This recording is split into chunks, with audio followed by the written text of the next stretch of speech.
I absolutely despise Star Trek V. Why is this one of the most exciting things that has happened on the show?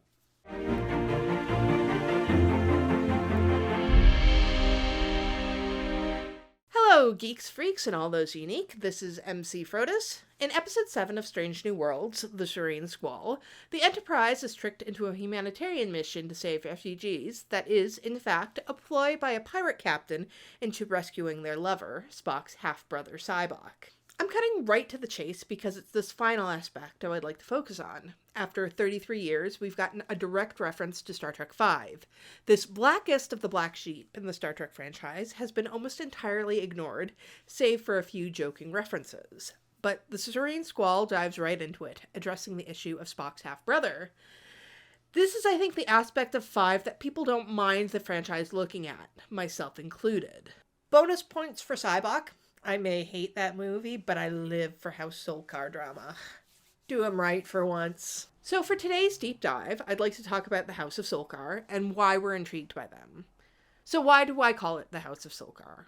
Well, the first family member we know of is Spock's great-grandfather Solkar. And because I can't actually pronounce Spock's family name, I don't care what Paramount says, they had it on a poster at Mission Chicago, they're going to have to live with the fact it's been canonized.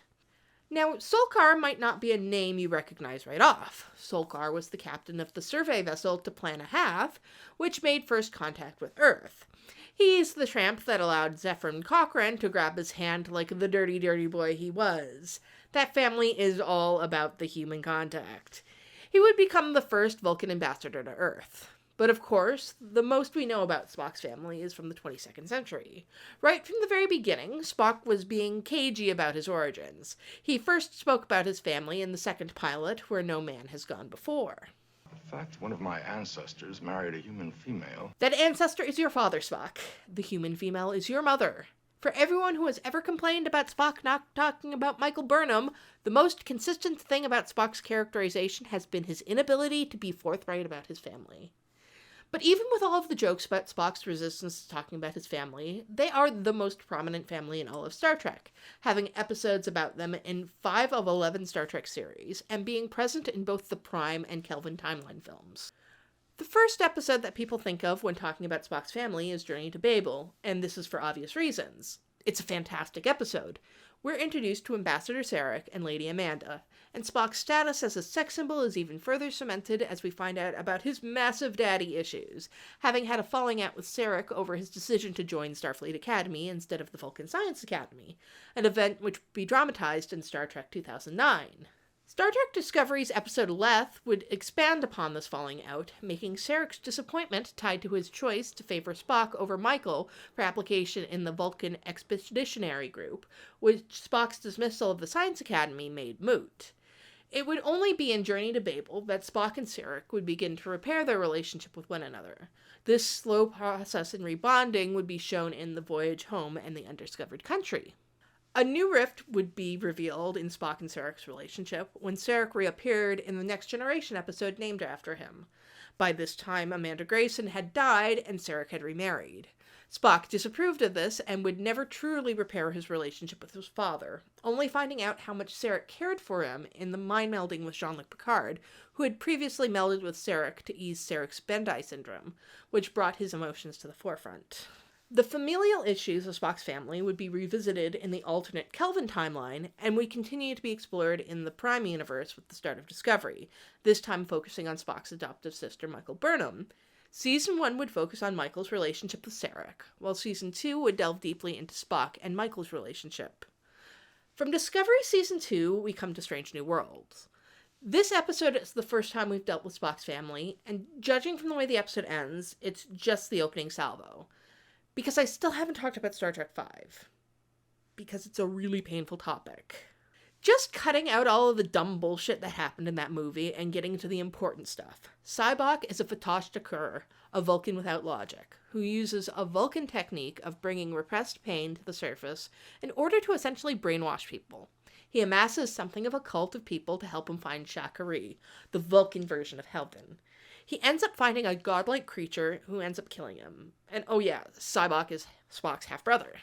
With each member of Spock's family, it's been a surprise revelation. Of course, a large part of this comes from the lack of a character Bible. Things were made up on the fly by the writers as they were needed. And that's an okay way to do things.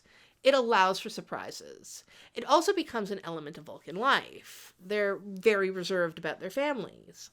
Sybok being related to Spock was never the problem with Star Trek V. It was everything else about that movie that was the problem. It actually plays a very small part in the finished script. We can see the potential there, though, because the House of Solkar has always been a source of great tension in Star Trek. We want to have a better look at Spock's sibling dynamics, as we've been robbed of more Spock and Michael interactions by her traveling to the 32nd century. Spock interacting with Sybok might also stir up emotions he has about losing his sister. While fans might dislike Star Trek V, Sybok is someone who has played a lot into fanfiction. He allows another side of Spock to come out, a devil on his shoulder. Probably my favorite fanfiction featuring Sybok is Nar by Miranda River. In that fic, the Kelvin version of the Enterprise ends up on a planet with a settlement of Vulcans without logic, led by Sybok. Sybok tries to antagonize Spock by pursuing Uhura, while Spock is beginning to suffer from Pon farr. I'll drop a link for that fic in the comments, as I suggest you check it out. Probably the most interesting thing about Sybok is how he puts up a mirror to Spock. Despite his inability to talk about his family, they obviously mean a lot to him, which is why he doesn't talk about them. He's a Vulcan, so he tries to keep his feelings suppressed. He contains everything that causes him emotion, including his family.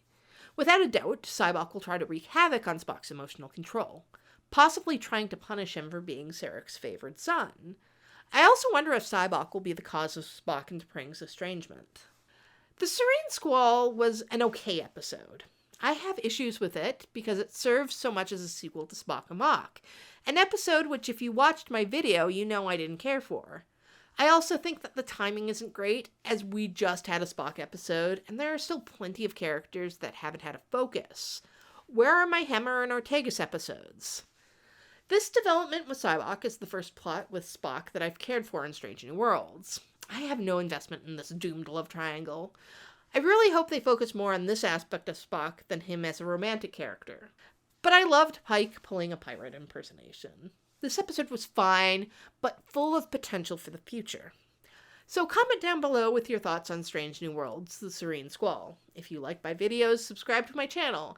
I do lots of videos about Star Trek, Star Wars, and lots of other geeky things. If you want to support me, please visit my Patreon. You can also buy me a coffee, or you can go to my Redbubble and TeePublic to buy my geeky graphic designs. So until next time, live long, and may the Force be with you.